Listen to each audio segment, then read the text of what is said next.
Bom, nós estamos na segunda aula sobre o profeta Malaquias. E a divisão do texto ficou dessa forma. Então, hoje nós estaremos vendo sobre o pacto, que o pacto é questionado, mas vindicado pela eleição de Deus por Israel e rejeição de Edom. O texto nosso é Malaquias, capítulo 1, versos de 2, no finalzinho dele, até o 5. Mas eu gostaria de que a gente lesse do primeiro verso. Malaquias, ainda para quem não sabe, é o último livro do Antigo Testamento, antes de Mateus. Tem 2 folhinhas brancas, que é o período intertestamentário, que são 430 anos aí de histórias que não fazem parte do cânon bíblico. Malaquias, capítulo 1, verso 1, diz assim: sentença pronunciada pelo Senhor contra Israel por meio de Malaquias. O amor do Senhor por Jacó. O Senhor disse: eu sempre os amei, mas vocês perguntam: como é que nos amaste? E o Senhor responde: Esaú era irmão de Jacó, mas eu amei Jacó e desprezei Esaú. Fiz dos montes de Edom uma desolação e dei a sua herança aos chacais do deserto. Se Edom disser, fomos destruídos, mas vamos reconstruir o que está em ruínas, o Senhor dos Exércitos responderá, eles podem até reconstruir, mas eu vou derrubar outra vez, e a terra deles será chamada de terra da maldade e povo contra quem o Senhor está irado para sempre. Vocês verão isso com os olhos e dirão: o Senhor é grande também, fora das fronteiras de Israel. Amém. Meus irmãos, a tradução desse texto em hebraico está aí. Essas letrinhas embaixo são a transliteração que os teólogos chamam. Seria a forma que você lê o hebraico, como é que está escrito. Eu não vou me arriscar muito, porque faz tanto tempo que a gente começa a ler, mas a gente começa a observar aspectos importantes. A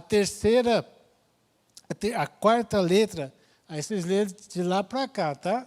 É da direita para a esquerda. Está Yahvé, que é Deus, né? Então, vocês têm o verso 1, que transliterado, eu não vou me arriscar, se tiver algum que saiba ler bem hebraico, até convidaria para ler aqui à frente, se alguém se animar, seja à vontade. Alguém? Então está assim, é a Havet, é Tequem, ao amar Yahvé, e eu não vou ler para frente. Vou mandar para vocês, vocês podem ler à vontade, se arriscar a ler hebraico. Aí está o verso 3 também, que começa com Vet Ezaf e termina com Midebar. O verso 4, que começa com Kitomar. E aí tem Edom, que é a próxima palavra, é de lá para cá, tá bom, meus irmãos? E a última palavra é Ad Olam, que é para sempre, o Deus para sempre. E o verso 5 começa e termina ali com Israel. Então, quem quer ver hebraico escrito Israel é aquela última letrinha lá, Israel. É assim que se escreve. Alguém se anima a ler? Tá? Então, o que está escrito embaixo é a transliteração. É como você leria em hebraico. Então, esses slides já está o grupo formado, será encaminhado para vocês. Aí vocês podem ensaiar aí a ler em hebraico. Lendo esse texto, meus irmãos, o que vocês acham que a gente poderia perguntar para o texto, para a gente começar a conversar sobre isso?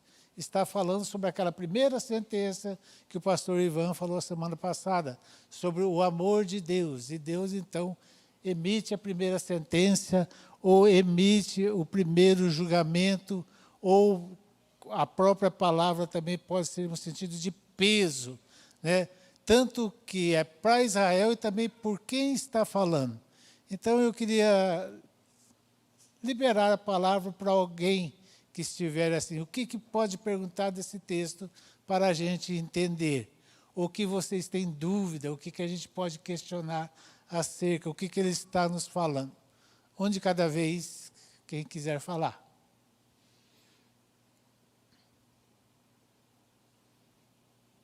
Ninguém?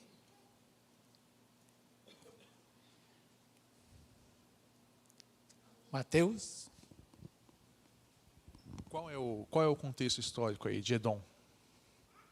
Essa ênfase em Edom. Qual que é o contexto? Isso, nós vamos chegar lá. O contexto histórico Edom. E por que Edom? Né? Uma pergunta interessante. Da onde surgiu esse nome? Muito boa essa pergunta, e ela vai estar nos slides logo à frente, tá bom? A gente vai chegar e vai explicar. Alguém mais? Por que ele se aborreceu de Esaú? Essa é uma boa pergunta. Aí vai entrar na questão da eleição.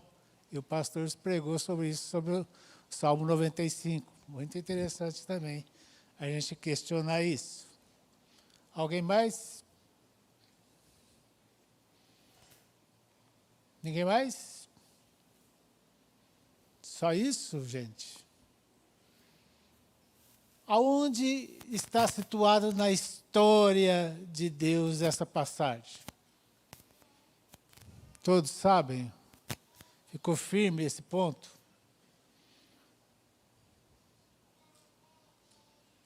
Por que o povo está questionando Deus justamente nessa questão? E vem esse profeta, o último profeta no Antigo Testamento, e X anos antes de Cristo, ele vem e faz essa profecia, eles dão essas 7 sentenças contra o povo de Israel, que estava ali começando a desviar do Senhor de novo.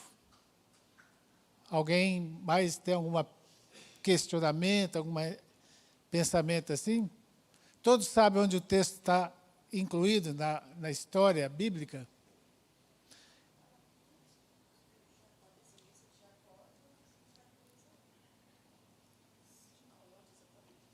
Então, vamos só explorar. Esse texto, Malaquias viveu possivelmente entre os anos 460 a 430 a.C., tá? Então, está no final do período do exílio, que eles voltam do exílio e termina o Antigo Testamento. Eles voltam do exílio, eles vão mandados para o exílio em o Reino do Norte é mandado para o exílio no 722 a.C. E o Reino do Sul é enviado para o exílio no 586 a.C. Eles ficam em torno de 60 a 70 anos no exílio, então o rei autoriza eles voltarem para a terra prometida. Voltam cerca de 50 mil pessoas, e eles então restabelecem, reconstroem o templo, e também reconstrói os muros da cidade. E volta, então, a ter relacionamento com Deus por causa do quê? Do pecado que eles cometeram, Deus mandou eles para o exílio e eles voltam. E nesse período aí, em torno de 520 até 410, mais ou menos 100, 120 anos, há essa história caminhando. E o povo, então, volta de novo a pecar, a errar, a falhar. E eles, então, voltam e começam a questionar a Deus sobre a vida deles. E quando vem o profeta Malaquias e solta essas 7 sentenças. E a primeira sentença vai falar sobre o amor de Deus. É por isso que Deus começa a questionar o povo. Eu vos tenho amado, diz o Senhor, mas vós dizeis em que tenho amado. Não foi Esaú, irmão de Jacó, diz o Senhor. Todavia amei a Jacó, porém aborreci a Esaú. e fiz dos seus montes uma assolação, e dei a sua herança aos chacais do deserto. Se Edom diz, fomos destruídos, porém tornaremos a edificar as ruínas. Então diz o Senhor dos Exércitos, eles edificarão, mas eu destruirei, e Edom será chamado terra de perversidade e povo contra quem o Senhor está irado para sempre.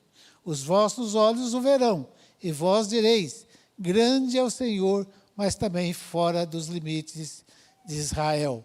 O que nós olhamos aqui, Malaquias não trouxe uma palavra fácil, né, meus irmãos? Não é uma palavra fácil, nem para quem está falando, porque está chamando a atenção do povo de Israel, está chamando e proferindo uma sentença contra o povo de Israel, que o povo de Israel está adorando ao Senhor com animais impuros, com animais defeituosos, está em casamentos mistos, está defraudando o Senhor no dízimo, e vários outros aspectos. São 7 sentenças aqui. Então, nós vemos assim, para Malaquias é difícil. E também para o povo, eles podem questionar a Deus. Poxa vida, Deus me enviou para o exílio, me traz de volta, e, povo, nós estamos passando pelas mesmas coisas. Por isso que nós temos aqui no verso 1, sentença pronunciada pelo Senhor contra Israel por intermédio de Malaquias. E nós vemos aqui o amor eletivo de Deus. Eu vos tenho amado, diz o Senhor. Ele diz, eu vos tenho amado. Em outras palavras, eu sempre amei vocês, povo de Israel. Eu vos tenho escolhido, eu vos tenho caminhado com vocês, eu vos tenho tirado lá da terra do Egito, levado vocês por intermédio do deserto, levando para a terra que emana leite e mel. E Deus falando isso, que o amor dele é contínuo. Em nenhum momento Deus deixa de amar o seu povo. Só que o povo não entende que a disciplina também é um aspecto do amor de Deus. Era uma mensagem que, curiosamente, o povo precisava naquela situação, porque eles estavam pecando contra Deus, no culto, no templo, nas suas vidas privadas. Então, ele fala que eu vos tenho amado, diz o Senhor. E veja, então, a declaração que Deus está falando para eles. Vocês estão falando em quem tenho amado? Gente, pode ser traduzido assim de uma forma diferente. Por que eu tenho amado vocês? Seria assim uma questão até cínica do povo, né? Deus escolhe aquele povo, elege aquele povo, anda com o povo na terra prometida, caminha com o povo, é o povo escolhido deles. Aí Deus pergunta, e vocês ainda têm coragem de perguntar para mim o que eu tenho amado vocês? Será por causa que era a situação deles, na questão das dificuldades que eles não tinham o reinado ainda, eles não tinham a terra de Israel propriamente dita, eles não tinham um rei ali para cuidar deles, eles estavam ali perdidos no templo e questionando a Deus as suas misérias. Será que muitas vezes nós não fazemos as mesmas coisas, meus irmãos? Muitas vezes temos a salvação em Cristo Jesus e reclamamos da nossa vida perante Deus. Deus tem nos escolhido, nos eleito. Muitas vezes estamos passando por dificuldade e a gente está reclamando do Senhor. E aí Deus vem com a resposta dele de novo. Em quem tens amado? Disse o Senhor. Todavia amei Jacó. Aí vem um aspecto muito interessante. Deus está falando, e o povo está reclamando uma coisa do amor de Deus, e Deus parece assim que muda. A resposta parece que não tem nada a ver com o assunto que está falando do amor, não parece? Não foi Esaú, irmão de Jacó, disse o Senhor, todavia amei Jacó. Mas, na verdade, o que ele está falando aqui é uma grande discussão que hoje permeia por muitas rincões evangélicos. É a eleição de Deus. É a predestinação. Muita gente assim começa a dar uma mexida nos bancos, mas é isso que está falando. Deus realmente elegeu. Por que ele elegeu Jacó? Por que ele elegeu Jacó, que é Israel? Soberania dele. Por que Deus escolheu Abraão? Se nós olharmos a história de Abraão, é lá de Ur dos Caldeus, no meio politeísta, e Deus vai lá e busca Abraão, em ti serão abençoadas todas as famílias da terra. Politeísta, vivia no pecado, nem conhecia realmente Deus, porque ele amava vários deuses, e Deus pega e escolhe Abraão. Isso não é eleição? E aqui ele está falando, eu não escolhi Jacó, por acaso Esaú não era irmão de Jacó, mas eu escolhi quem? Jacó. Alguém tem alguma ideia assim, por que Deus fez isso? Porque Deus é Deus. Soberania dele. Ele ama quem quer. Ele escolhe quem quer. Ele faz o que ele quer, porque ele é o Criador de todas as coisas e não tem 1 centímetro quadrado no mundo que não pertence a Deus. É dele, todas as coisas. E nós olhamos aqui algumas questões, e o pastor Hernandes Dias Lopes fala sobre 3 verdades solenes sobre o amor eletivo de Deus. Deus escolheu. Efésios está escrito lá, Deus predestinou antes da fundação do mundo. Efésios 2:10 fala, 2 de 1 a 10 fala sobre a maravilhosa graça de Deus, por amor a todos que ele escolheu antes da fundação do mundo. Por amor enviou seu Filho para morrer pelos nossos pecados, para termos a vida eterna. Somos escolhidos, somos predestinados, embora muitos assim questionam essa questão. Mas o texto aqui está mostrando isso, a questão da eleição. Deus amou o seu povo. A escolha de Jacó foi motivada por um amor o quê? Imerecido. Se a gente olhar a história de Jacó, Jacó era, até dentro do ventre da mãe, ele era terrível, não era?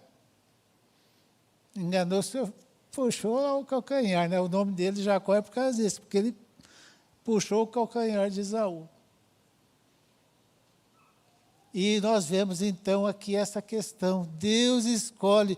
O mesmo acontece conosco. Deus não nos amou por causa das nossas virtudes. Não nos amou porque você e eu somos bonzinhos, somos aqueles caras religiosos que entramos na igreja, clicamos aqui, agora eu sou religioso, sou crente, sou fiel. Não, ele escolheu por amor a você e a mim. Deus não nos escolheu porque viu em nós boas obras. Deus não nos escolheu porque viu em nós santidade alguma. Você era santo antes de se converter? Você amava a Deus? Você andava no caminho do Senhor? Então, em primeiro lugar, é o amor declarado de Deus. Nenhuma outra nação foi tão privilegiada diante de Deus quanto Israel. Ele escolheu essa nação, fez uma aliança com ela e destinou para uma missão especial. Qual era a missão de Israel? Ser bênção a todas as famílias da terra. Só que Israel, o quê? Se ensimesmou nela mesma. E Deus empurrava o povo e o povo voltava. Empurrava Deus, voltava. Às vezes, se a gente pensar conosco mesmo, na nossa igreja, as igrejas em especial, às vezes nós não estamos ficando igual Israel, circunscrita a nossa casa, nosso templo, esquecemos que tem tantas pessoas desviadas, perdidas no mundo, e Deus fala, gente, vai lá pregar, vai lá fazer evangelismo. É esse amor que Deus está falando, que vocês e nós somos escolhidos para as boas obras, inclusive o evangelismo. Joyce Baldwin destaca o fato de que em lugar nenhum o Antigo Testamento ensina que Jacó era mais digno de ser amado do que Esaú, ou que agradava mais a Deus. Na verdade, Deus amou a Jacó apesar da sua insignificância. Abra lá em Deuteronômio, meus irmãos, para vocês verem. Deuteronômios, capítulo 7.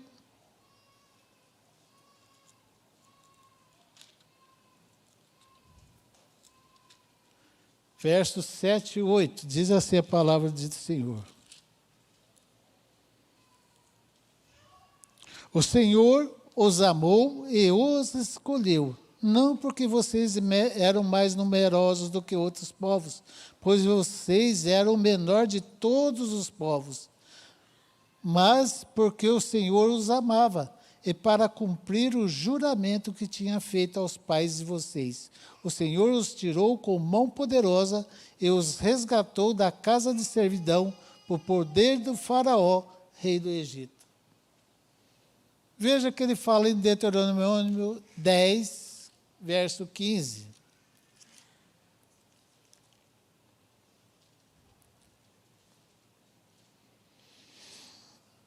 Mas o Senhor se afeiçoou tão somente aos pais de vocês para os amar. E a vocês, descendentes deles, ele escolheu do meio de todos os povos, como hoje se vê. Não é um amor eletivo? É por eles, os israelitas eram bonzinhos? Não, foi por eleição, por escolha. E o segundo ponto aqui a destacar é um amor questionado. Feinberg diz que a raiz de todos os pecados de Israel era a sua falta de consciência do amor de Deus. Malaquias destaca então duas. A primeira delas, o quê? É a insensibilidade do povo. Veja como o povo é insensível. Deus pega, resgata, traz o povo do Egito, leva para o deserto 40 anos, coloca na terra prometida, providencia um rei, faz o reinado e o povo o quê? Não tem essa sensibilidade do quê? De ver que Deus é amoroso, Deus é bondoso para com eles. A outra coisa é a ingratidão. Quão ingrato é o povo. Deus dá maná. Imagine, meus irmãos, você andar 40 anos, por exemplo, no deserto, você não ter uma feridinha, você não ter um machucado, você não estragar as suas roupas, ter comida, não se queimar por causa do sol. Experimenta ficar um dia só no solzão aí. Não precisa nem do deserto aqui de Brasília. Anda no eixão aí o dia inteiro para você, de tarde. Vai estar assim, vermelhão, né? E Deus providencia todo o povo é ingrato com Deus. Providencia, dá a terra prometida, ensina como que eles, defende eles, coloca-se na frente para abrir ali, instalar as 10 tribos e o povo ingrato com Deus. Trazendo para os nossos dias, será que nós também não somos ingratos com Deus? Quantas coisas Deus tem nos dado? A mais importante é a salvação em Cristo Jesus. E Deus dá alimento para nós, comida, saúde, tantas coisas Ele nos dá, mas a primeira problema que nós temos, a primeira dor de cabeça que dá, Deus esqueceu de mim. Fala. Quantas vezes a gente é ingrato assim, não é? Por que eu estou passando por isso, meu Deus? A gente falou sobre o sofrimento aqui outro dia. Quantas vezes Deus até permite que nós soframos para quê? Para nós andarmos mais perto dEle. E a terceira coisa que nós aprendemos aqui é um amor demonstrado. Deus oferece ao povo 3 provas do seu amor. A primeira prova foi a escolha soberana. Deus escolheu Jacó. Deus escolheu Israel. A eleição é o quê? É um ato livre da graça de Deus. É Ele que escolhe. Ele é o dono de todas as coisas. Ele escolhe como, quando e qualquer coisa da maneira assim que Ele deseja. Ele nos escolheu também antes dos tempos vindouros. Ele nos escolheu antes da fundação do mundo para que nós possamos estar aqui nessa manhã adorando ao Senhor. A segunda prova, sua proteção amorosa. Deus livrou Jacó, salvou-o, abençoou. Ele que? Formou um povo exclusivo dele, o povo de Israel, o povo escolhido por Deus. E também a terceira prova foi a restauração milagrosa. Deus tirou o povo do Egito, guiou no deserto e colocou na terra da promessa. Mas alguém pode levantar e falar, mas Deus, o povo ali, mas quem falhou foi quem? O povo. Voltaram a ter casamento misto, voltaram a desobedecer a Deus, voltaram a pecar, voltaram a tantas coisas. A principal deles, eles não tiraram todo o povo que era para tirar ali de Canaã. Começaram a se unir com o povo ali de Canaã, com os hititas e tantos outros, deram em casamento, adoraram os deuses deles, Asdod e tantos outros. E eles ainda estão aí reclamando do amor de Deus. Quantas vezes nós não somos assim, pecadores? Augusto Nicodemos, ele fala sobre isso, sobre esses 3 versículos. Ele cita e escreve, escolhi Jacó, essa é a prova de que vos amei. Essa é uma verdade que devemos aplicar à nossa vida. Não podemos medir o amor de Deus por questões transitórias, como situação financeira, estabilidade familiar ou posição social. Não meçamos o amor de Deus por isso, mas sim por essa questão crucial: pertenço a Deus ou não? Se faço parte do povo de Deus, é porque o Senhor me escolheu para ser seu filho. Então, tenho maior prova de amor que Deus pode dar.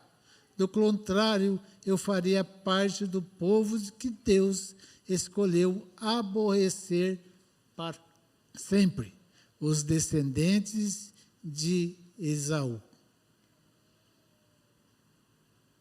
Alguma dúvida sobre a eleição de Deus? Todos concordam? Tranquilo? Podemos caminhar? Então vamos. E nós vemos então que Deus aqui está falando do julgamento que ele fez com Esaú, né? Olha o verso 3 e o verso 4.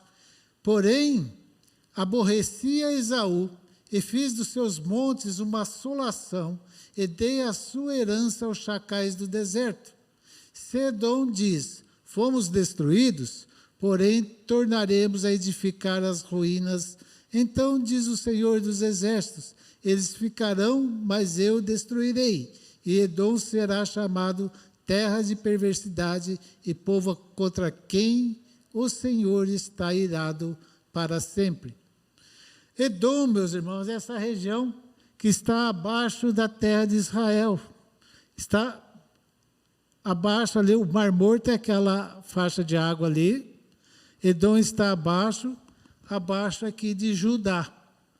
Então, ali é a região de Edom, ou chamado Edomitas, e eles são descendentes de Esaú. Da onde vem o nome de Edom? Há 3 teorias sobre isso. A primeira teoria, que seria por causa da cor. Edom seria uma cor mais avermelhada. E poderia ser o quê? O guisado que foi feito para Jacó, né? Para ele comer ali. A segunda teoria, Esaú era uma pessoa ruiva, pelo que o texto fala. Então, poderia ser por causa disso que esse povo se chamou os edomitas. E uma terceira teoria, é uma parte mais da geografia geológica, é que os montes naquela região e nessa região, eles contêm a cor, por causa do arenito, quartzoso, um pouco a cor avermelhada. Mas se for por causa disso que se chama Edom, então seria o nome bem antes do surgimento de Esaú. Então a teoria que prevalece hoje nos meios evangélicos, segundo os teólogos, é que se refere principalmente à comida, o guisado que foi feito, então, numa cor avermelhada, então por isso que chamou esse povo de edomitas. Tranquilo? Alguma dúvida? Alguém quer? Essa é a questão, é o levantamento que foi feito, tá bom? Está claro por que vem Edom, por que chama Edom? Aonde está Edom no mapa? Tranquilo, né, gente? Então, a origem foi aplicado a Esaú e, consequentemente, às suas gerações, aos edomitas. Então, o que Augusto Nicodemos fala aqui? Em primeiro lugar, Esaú rejeitou a sua primogenitura, por isso que ele aborreceu de Esaú. Deus se aborreceu de Esaú e escolheu a Jacó. Quais os motivos? Primeiro, Esaú rejeitou a sua primogenitura. Esaú não dava valor às coisas espirituais. Ele preferia satisfazer seu apetite a dar importância às coisas de Deus. Trocou o seu direito de irmão mais velho por conta de um prato de comida. Isso lembra muito assim a questão de Noemi, né? Se ela tivesse tido fé em Cristo, em Deus, ela não passaria por tantas dificuldades. E foi lá e voltou. Por quê? Porque ela não confiou. Como os israelitas lá quando saem do Egito, chegam no primeiro lugar, não tem água. Mas quando eles vão para Sidim, o que acontece lá? Tem palmeiras, água, lugar maravilhoso para eles estarem. Assim é muita gente. A gente, às vezes, quer um negócio aqui, fica agarrado nisso, mas esquece que as bênçãos maiores estão ali à frente. A bênção maior de todas está lá na eternidade. Ele caminhou, então, pelas veredas tortas do pecado com as suas próprias pernas, segundo a inclinação perversa do seu coração. Em segundo lugar, Esaú era impuro e profano. Hebreus capítulo 12, abram lá, por favor. Hebreus capítulo 12.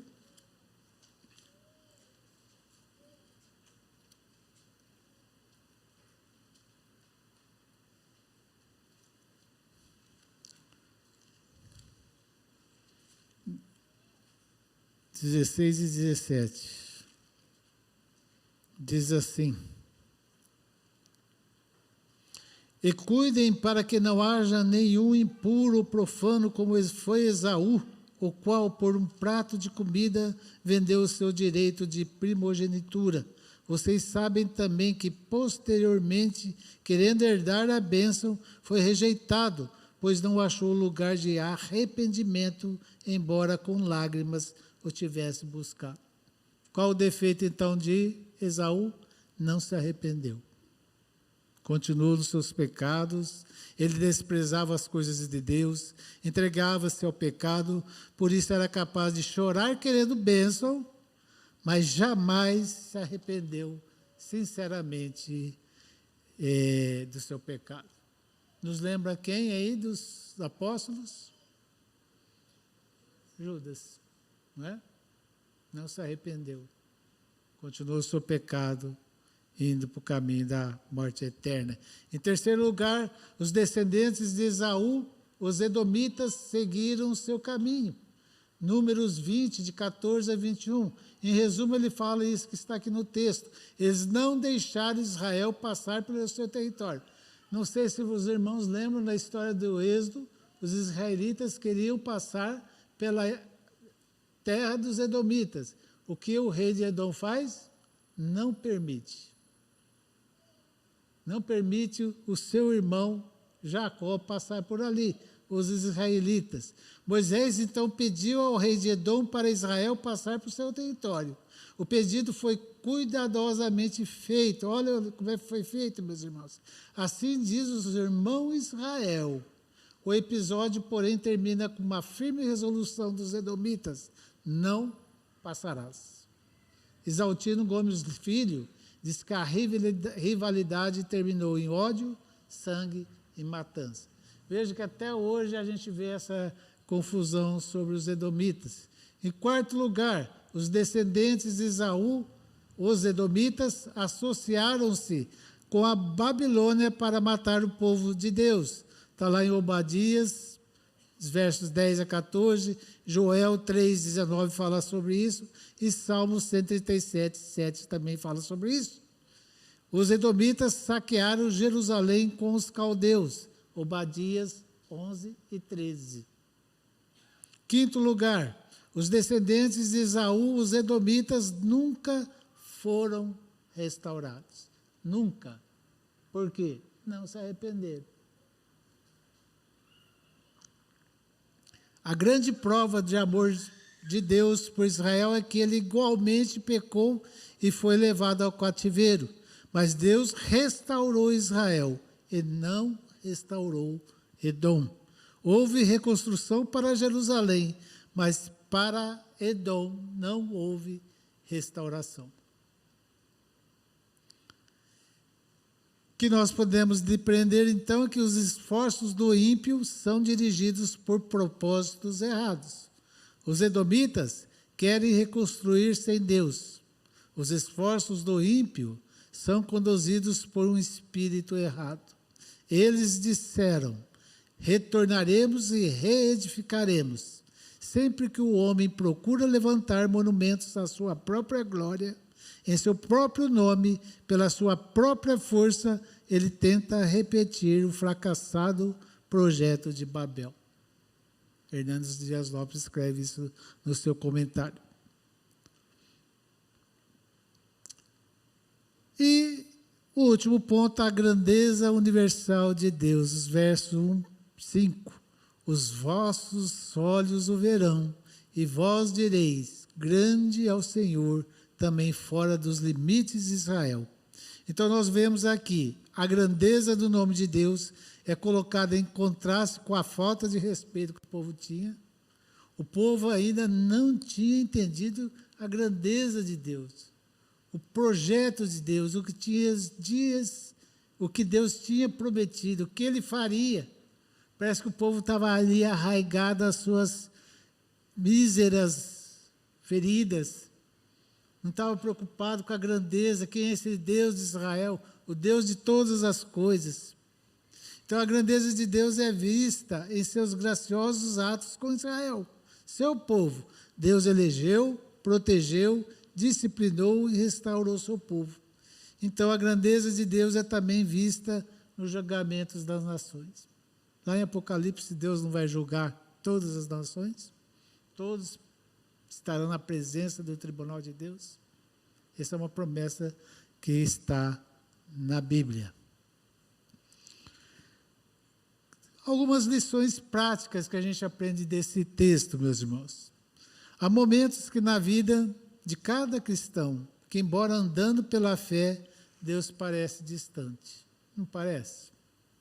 Você ora, mas parece que Deus não responde. Você lê a Bíblia, mas aparentemente nada acontece. Você procura Deus, mas parece que Ele não está interessado em sua vida. Quando esse dia chegar, lembre-se da fidelidade de Deus. Ter essa perspectiva correta sobre a fidelidade de Deus determina o tanto que nós confiamos nele.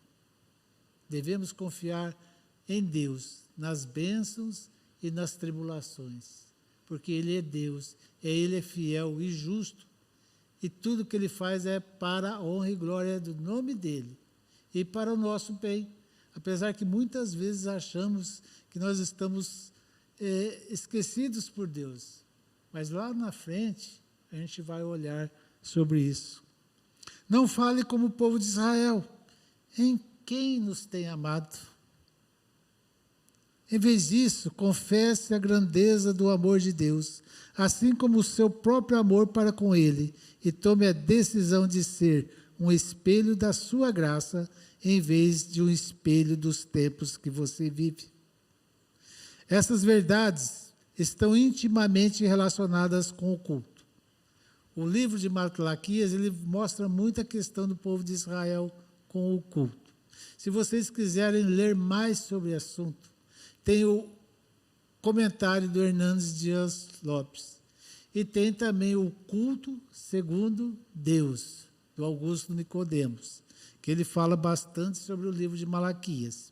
Então, essas verdades estão intimamente relacionadas com o culto, pois a atitude que Deus espera no culto não é de pessoas que o questionam cinicamente a respeito do seu amor, quando passam por tempos difíceis.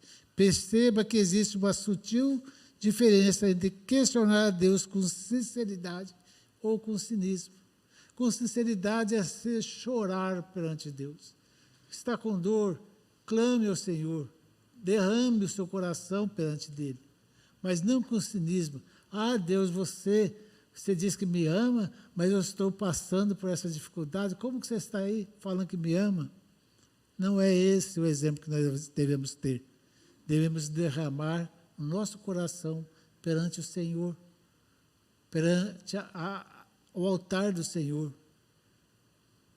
Vocês pensam, imaginem o seguinte, quanto que foi para Deus enviar seu Filho para morrer por mim e por você. E nas menores dificuldades que nós temos, nós já reclamamos de Deus. Não é uma grande questão para a gente levar para a nossa vida? É só se lembrar disso. Olha, o amor de Deus enviou o seu Filho para morrer pelos nossos pecados. E na menor dificuldade que nós temos, nós já perguntamos, Deus, o Senhor me ama mesmo? O Senhor enviou o seu Filho e o Senhor está deixando passar por isso? Olha que cinismo que parece que acomete nas nossas vidas. Nós devemos relembrar isso e olhar por isso. Então, a conclusão é que o nosso culto a Deus, a nossa devoção a Deus, não deve depender das circunstâncias. Você está alegre? Adore a Deus. Você está triste? Adore ao Senhor. Independente das circunstâncias, porque Ele é o seu Salvador. É a Ele que você deve adoração. Ele quer que as pessoas o adorem porque o amam pelo que Ele é, e não por alguma suposta recompensa que Ele possa dar em troca desse amor. Eu vou amar a Deus só porque Ele me deixou rico. Eu vou amar a Deus porque isso, aquilo. Comprei um carro. Gente, é isso que está sendo pregado aí em muitos lugares. Mas Deus quer que nós o amemos pelo que Ele é e pela graça que Ele nos deu, o amor de Deus, de ter dado o seu Filho para a salvação da nossa alma. Quer presente maior que esse? Amém? Temos 10 minutos para quem quiser perguntar, falar, comentar.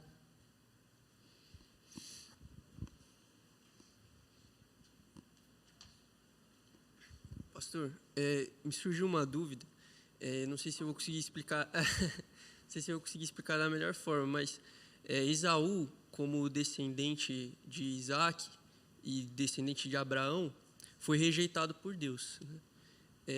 Seria incorreto eu dizer que desde aí já pode-se ver que existe um Israel, um povo escolhido pela fé e não pela descendência pela carne, porque justamente Jacó foi escolhido, né? E Esaú, mesmo sendo descendente pela carne de Abraão, não foi escolhido por Deus.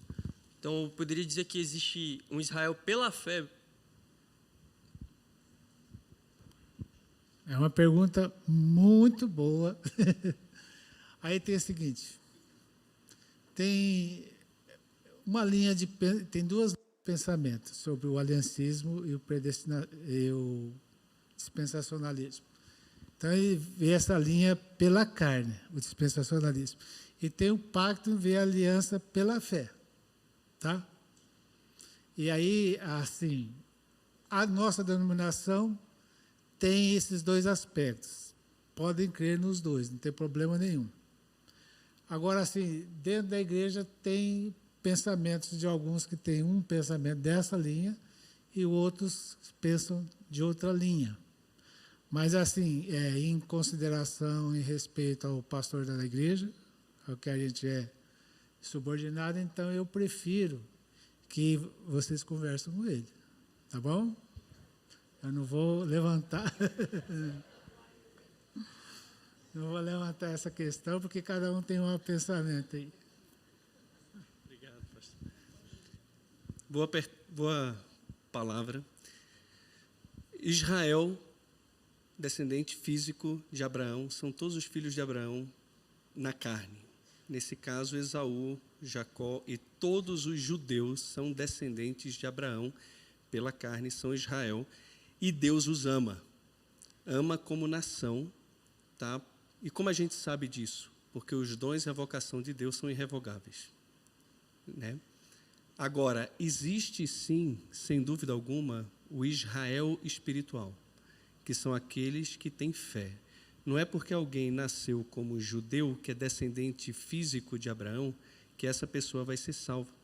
Paulo, quando ora pelos judeus, seus compatriotas, ele diz que gostaria de ser anátema por amor a eles, para que eles também fossem salvos. E por quê? Porque deles vem o Cristo, as alianças, deles vem os oráculos de Deus. Então, Deus ama esse povo. Romanos capítulo 11, né? Eles são inimigos da igreja por causa do evangelho, mas são amados de Deus por causa dos patriarcas, porque o dom e a vocação de Deus são irrevogáveis. E veja só, ele está falando agora de um Israel nacional, incrédulo, que se levanta contra a igreja, contra o evangelho, mas que Paulo faz questão de dizer que ainda são amados de Deus e que Deus tem promessas para esse povo, né? Então, existe sim uma diferença aí de visão, de linhas hermenêuticas do dispensacionalismo e também do aliancismo, né? O dispensacionalista entende que Israel é Israel e igreja é igreja.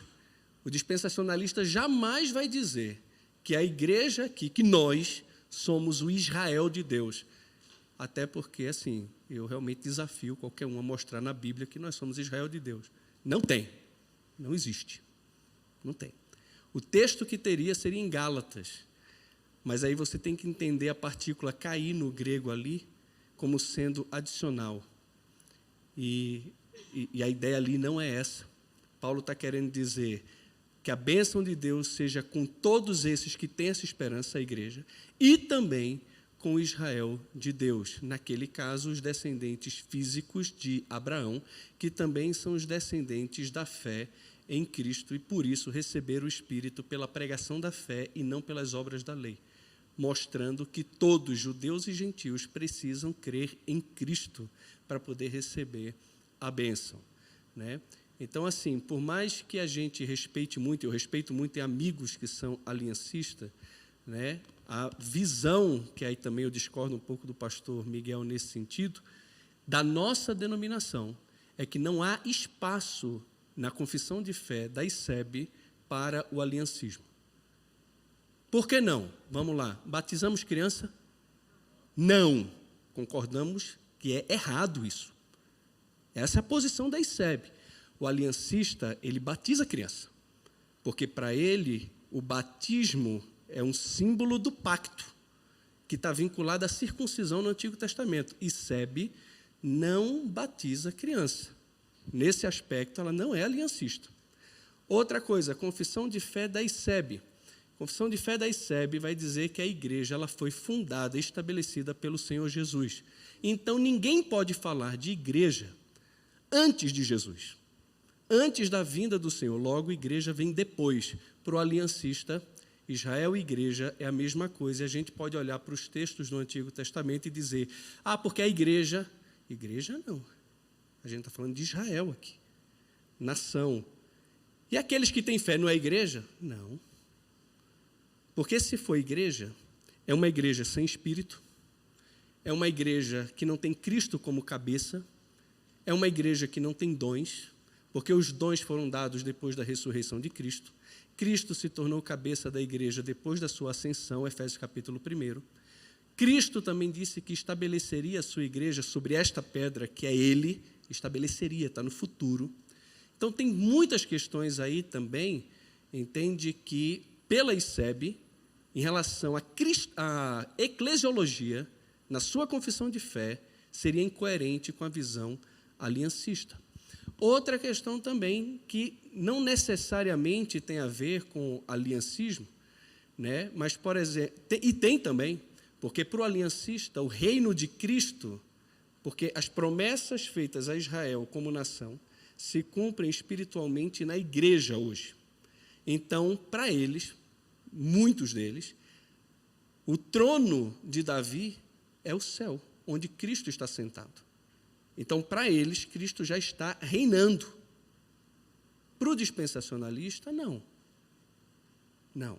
As promessas feitas para a nação de Israel lá atrás, que tem como base as alianças de Deus, se cumprirão no futuro, quando Cristo voltar e estabelecer literalmente o seu reino na terra. E aí isso tem a ver também com escatologia e cristologia, né? Então, por exemplo, na nossa confissão de fé da ICEB em escatologia, diz que cremos na vinda corpórea de Cristo para, olha o propósito, arrebatamento da igreja, estabelecimento do seu reino, julgamento das nações e consumação de todas as coisas. Então, para a ICEB, o estabelecimento do reino só acontece depois da vinda de Cristo para o arrebatamento da igreja, a igreja arrebatada. E então se estabelece o seu reino. Para muitos aliancistas que entendem que a igreja cumpre o papel espiritual das promessas feitas por Deus a Israel no Antigo Testamento, Cristo já está reinando agora. E o reino que seria de 1000 anos, na verdade, não é 1000, são 2000. E aí vai. E aí tem muitas questões que acaba vindo para cá e para lá, né? Então, assim, a pergunta foi muito boa, porque, sim, existem muitos descendentes físicos de Abraão, entende, que não são amados por Deus no sentido da eleição. Porque uma coisa é você eleger uma nação e ter planos, propósitos, projetos, aliança para essa nação. E não quer dizer que todos ali vão ser salvos. Mas dentro dessa nação existe um remanescente de fé. Esses são os filhos espirituais de Abraão. Descendentes da carne, mas também descendentes espirituais de Abraão. Esses são salvos. Esses são justos, os piedosos do Antigo Testamento. Então, salvação sempre foi por meio da fé, nunca por obra, entende? Mas sempre por meio da fé. Isso tanto para Israel no Antigo Testamento, como para a igreja hoje, também no Novo Testamento. Ninguém se torna filho de Abraão pela fé, nem no Antigo, nem no Novo Testamento, se não for pela fé, né? Filho espiritual de Abraão, se não for pela fé. Então, existe sim essa questão. Ah, eu sou judeu, vou ser salvo. Não, se não crer, está perdido. Agora, quando nós olhamos para a nova aliança que Deus fará com a casa de quem? De Israel e Judá. Então, aí você vai lá para a promessa, que diz que Deus vai perdoar os seus pecados, vai dar a eles o seu espírito. Ah, mas isso aconteceu na igreja. Farei com eles, casa de Jacó, casa de Israel, uma aliança. E é exatamente esse texto que Paulo vai citar em Romanos capítulo 11, que diz que quando chegar a plenitude dos gentios, o número dos gentios, quem é gentil aqui? Eu sou gentil. Eu não sou judeu, eu sou gentil. Quando chegar a plenitude dos gentios, então todo o Israel será salvo. E aí você olha para Romanos, capítulo 9, 10 e 11, e você vai ver que o Israel ali, que Paulo vem falando, não tem nada a ver com Israel de fé. Está falando do Israel que tropeçou, da incredulidade deles, de serem quebrados, serem tirados da oliveira, para que nós, gentios, pudéssemos ser enxertados nessa oliveira e recebêssemos as bênçãos de Abraão. Quando chegar a plenitude dos gentios, então todo Israel será salvo, como está escrito. Como é que está escrito? Aí você vai lá para onde está escrito. E está exatamente escrito no texto que fala dessa nova aliança de Deus com a casa de Jacó e a casa de Israel. E Paulo vai enfatizar, depois dessa citação, o amor de Deus sobre os israelitas. Por quê? Porque eles estão fazendo por merecer? Não. Porque os dons e as vocações de Deus são irrevogáveis. Aquilo que Deus falou, Ele vai fazer. Senão Ele é mentiroso. E se tem uma coisa que não pode acontecer, jamais, é Deus mentir. Se Deus mente num ponto, então acabou a esperança. Se Deus mente num pontinho, então, meu irmão, sai daqui, vá-se embora. Você está perdendo a sua vida e o seu tempo seguindo um Deus que mente. Entende? Então, isso é um problema. Então, na cabeça de Paulo, na teologia de Paulo, para mim, na minha leitura, como eu faço, eu entendo que eu tenho muito respaldo bíblico para defender ela. Deus ama Israel como nação. É o seu povo eleito. Mas a nação, isso não quer dizer que são salvos. De jeito nenhum. Mas que Deus elegeu, sim, esse povo com amor e tem um plano para ele. E ele vai estabelecer esse plano. Leiam Romanos 11. Por que eles tropeçaram? Tropeçaram para que ficasse caído? Ou não? Não, Luiz. Mas se o abatimento dele trouxe salvação para nós que somos gentios, aí Paulo vai dizer, quanto mais o seu restabelecimento trará vida dentre os mortos. Então Paulo aguarda com expectativa esse restabelecimento. E no final do capítulo 11, o que é que ele fala? Que ele encerra todos na desobediência, tanto judeu como gentil, para no final demonstrar misericórdia para com todos. Ó profundidade da riqueza, tanto da sabedoria como do conhecimento de Deus. Quem pode aconselhar ele? Quem pode entender os seus planos? Ninguém. Mas Paulo rompe em louvor, porque entende que existe um Deus soberano que controla tudo e que um dia não só vai completar o seu plano de redenção e salvação para todos os gentios de todas as nações, como também voltará a tratar com amor o seu povo que ele criou, levantou, estabeleceu, fez promessas. Um dia, a nova aliança que foi inaugurada pela obra de Cristo será completamente firmada com Israel. E aí todo Israel será salvo. Por quê? Porque Deus vai perdoar os seus pecados e vai imprimir neles o seu espírito e tudo mais. Né? E aí, numa visão escatológica, né, vem então o reino milenar de Cristo e depois julgamento, estabelecimento do novo céu e nova terra. Então, assim, são visões escatológicas, visões hermenêuticas, né, diferentes umas das outras. São hereges os que pensam diferente? Eu entendo que não. Eu entendo que não. São sinceros, tem pessoas sinceras, entende? Mas que pensam diferente de nós. E, como eu falei, eu entendo, eu, pastor Eduardo, entendo que na ICEB, pela confissão de fé, a gente jamais poderia dizer que a nossa denominação ela é aliancista. Não tem base na confissão de fé de dizer que ela é aliancista. A confissão de fé aponta para uma visão pré-milenista. Inclusive, nos nossos documentos, diz que nós não podemos cantar um outro inário que não seja os salmos e hinos. Sabe o que um salmos e hinos diz? Glorioso no milênio vai reinar aqui Jesus, o Cordeiro que... A gente podia cantar mais esse canto. Molaram sobre a cruz, as nações verão então o resplendor do grande rei, e eu possuo imensa graça, lá estarei. Esse é o inário da ICEB. Essa é a confissão de fé da ICEB, está lá. Escatologia, cristologia e eclesiologia. A igreja é fundada por Cristo, depois de Cristo. Cremos no batismo depois da profissão de fé, não antes. Então não batizamos criança. A igreja é fundada depois de Cristo. Jesus vem para o estabelecimento do reino, ou seja, não houve ainda. E por aí vai.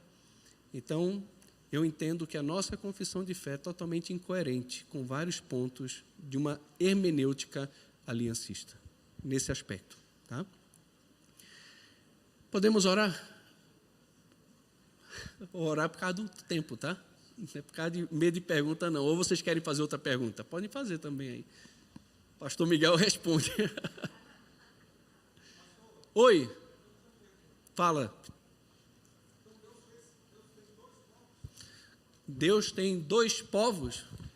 Minha dúvida é, Deus teria então dois povos, ele estaria fazendo acepção de um, porque se ele tem Israel como a menina dos olhos dele, e tem a igreja como sendo a nova aliança em Cristo, e ele tem um povo... Não, algumas dúvidas. Essa é uma e a outra é... Então, o meu receio, para Deus, o judeu cai no universalismo, Deus vai salvar todos os judeus? Acabei de falar que não. O judeu, por ser judeu, ele não é salvo. Se ele morrer, ele vai para o inferno. Se ele crer em Cristo, ele será salvo. Ele será salvo. Aí esse judeu, ele sim é o Israel de Deus, porque ele é filho de Israel, ele é filho de Jacó, descendente de Abraão na carne e também de fé. Esse sim é o Israel de Deus. Esse daí é o remanescente dos judeus. E ele será salvo não porque é judeu, mas por causa da fé dele em Cristo. Um dia, quando a plenitude dos gentios então se cumprir, Deus, na sua soberania, porque não depende de quem quer ou de quem corre, mas de Deus usar da sua soberania, ele vai salvar todos os judeus, mas não é porque vai salvar independente de fé. É porque, de acordo com a nova aliança, ele vai perdoar os pecados, colocar o seu espírito na nação, e esse povo vai se voltar para Deus em fé. É Deus que vai fazer isso. Os judeus que foram salvos pela fé. Pela fé, em sempre. Cristo. Sempre. E a igreja, gentios, Eu e você. fomos salvos pela fé Em Cristo. em Cristo. Sempre. Um único povo. Quê? Um único povo. Um único povo de fé. Só que assim, é importante a gente usar os termos que a Bíblia usa. Então, por exemplo, descendente físico de Abraão, Israel. Descendente físico de Abraão, mas pela fé, a gente pode dizer, é o Israel de Deus, é o Israel crente. Né? Igreja, é aqueles que se renderam a Cristo, confessaram a Cristo, que faz parte dos gentios, eu e você. E hoje também, veja só, é importante enfatizar que o judeu hoje que crê em Cristo, ele faz parte de Israel de Deus? Sim, mas ele é parte da igreja, porque ele crê em Cristo. Então, o senhor falou exatamente isso. Paulo é um cristão. Exatamente. Está na igreja. Está na igreja. E é judeu. E é judeu. É judeu. É um único povo. Só que, veja só, quando a gente fala um único povo, parece que eu estou querendo dizer o seguinte... Eu não estou falando em relação ao judeu... ok. Que... Joia. É porque, para mim, Salles, é importante... Separado do judeu que não foi salvo pela fé. Exatamente. Que ainda espera o Messias. Isso. Veja só, esse povo hoje, para nós, por mais que Deus o ame por causa dos patriarcas e da aliança que fez com a nação, entende? Eles hoje são nossos inimigos. Sim. Eles são errados. Eles adoram Deus errado, porque eles não creem em Cristo como Senhor. Eles não confessam que Cristo é Deus. Eles estão adorando um Deus errado. É uma religião errada. Eles não entenderam o plano de Deus, mas não entenderam por quê? Porque Deus o endureceu. Sim. Deus o fez tropeçar para que nós, os gentios, pudéssemos inseridos nessa oliveira que é Abraão e receber os benefícios do chamado de Abraão, que nele seriam abençoadas todas as famílias da terra. Então, isso nos alcança hoje. Agora, dizer que os judeus crentes e a igreja crente faz parte do único povo de Deus é verdade, mas não é verdade dizer que Deus não tem plano para o Israel incrédulo ou para a nação como um todo.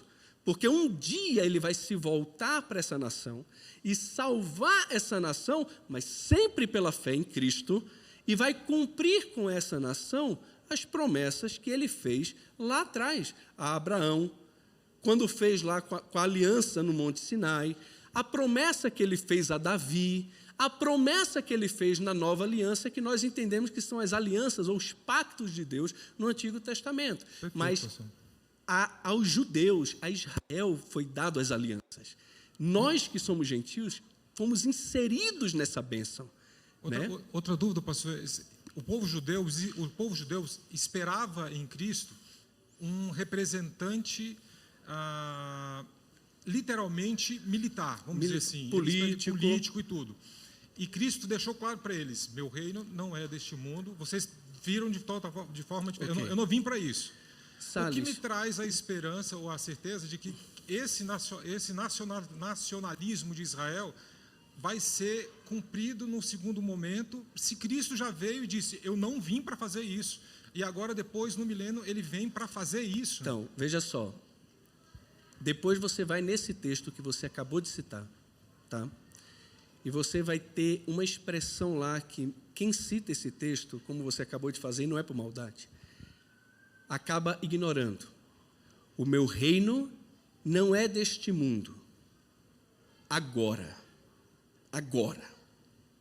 Se o meu reino fosse deste mundo, meu Pai, mas agora o meu reino não é daqui. Existe um agora ali. Existe também, por exemplo, além das profecias todas do Antigo Testamento, inclusive feita a Davi e tudo mais, você tem o diabo tentando Jesus, oferecendo a ele os reinos deste mundo. Por que isso? Se isso não é tentação, se o reino dele não é daqui e ele não está interessado nisso porque o reino dele é só espiritual. Por que o diabo vai tentar Jesus oferecendo os reinos deste mundo para ele? Isso não seria tentação para aquele que não está nem aí para o mundo ou para os reinos deste mundo. Outra questão, Atos capítulo 1, quando o Senhor ressurge, aparece aos discípulos, 40 dias, ele fala sobre um tema, o reino de Deus. 40 dias Jesus ensina sobre o reino de Deus. Quando termina de ensinar, os discípulos, não é um, pergunta para ele: Senhor, será este o tempo em que restaures o reino a Israel? Veja só, não é estabelecer um reino, é restaurar um reino.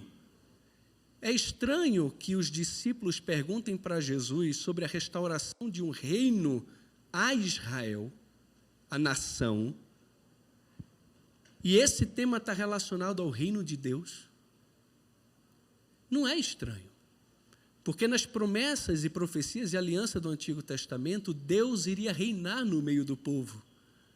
E quando a gente vê que a promessa de Deus feita a Davi é que o descendente dele viria e sentaria no seu trono, e as nações viriam a Sião para aprender sua lei, por que a gente tem que pegar isso e simbolizar, e Sião não pode ser Sião, e o trono não pode ser o trono, e Jesus não pode voltar e sentar de fato no trono e restabelecer esse reino a Israel, em cumprimento literal às promessas que foi feita, E aí, veja só o que é interessante, mais interessante é a resposta de Jesus aos seus discípulos. Porque ele não diz: não é possível, gente, pelo amor de Deus, já falei que o meu reino não é daqui, já falei que tudo é espiritual. Não, ele diz: não compete a vocês saber o tempo e a época que o Pai reservou pela sua exclusiva autoridade. O que compete a vocês é que vocês vão receber poder e vocês vão ser minhas testemunhas em todo o mundo. É isso que cabe a vocês agora. Vão pelo mundo e testemunhem de mim, para que as pessoas creiam e sejam salvas. Quando completar a plenitude dos gentios, então, no tempo estabelecido por Deus, Ele vai me enviar, eu voltarei e eu restabelecerei, então, o trono a Israel. E aí se encaixa perfeitamente com todas as promessas de Deus e as alianças que nós encontramos no Antigo Testamento, tanto de terra como de trono, Então, na minha cabeça, faz muito sentido e se encaixa perfeitamente, de forma natural, Novamente, eu quero deixar muito claro, eu tenho amigos, irmãos, pastores que eu amo muito, E que para mim são homens de Deus e pensam diferente de mim nesse ponto, Mas eu entendo que isso se alinha perfeitamente com tudo que a gente encontra nas Escrituras. Vale muito a pena ler um livro do Franklin Ferreira, que era uma milenista convicto, pregou em várias conferências aí, e ele lançou um livro chamado Por Amor a Sião, onde ele se retrata, inclusive, das palavras que ele disse e reafirma a fé dele com base em vários textos das Escrituras, de que ele acredita que, de fato, Deus restaurará o seu povo de Israel, a sua terra e a questão do reino. Né? É muito interessante, vale a pena, né, dar uma lida nisso aí. Tá? Excelente suas perguntas, muito boa também, porque é uma dúvida que muita gente tem, coloca. Obrigado, pastor. Foi boa, agradeço. Vamos orar, né? Senão ninguém almoça. Muito bom. Pai, muito obrigado pela manhã, te agradecemos por tua bondade, graça, misericórdia conosco. Obrigado pela lição que o pastor Miguel trouxe para nós, que jamais venhamos a duvidar do teu amor, porque é a convicção de que o Senhor nos ama, que nos leva a um verdadeiro culto e louvor ao Senhor. Abençoe nosso almoço agora, nossa tarde, e receba também à noite o culto que te é devido. No nome de Jesus que oramos. Amém.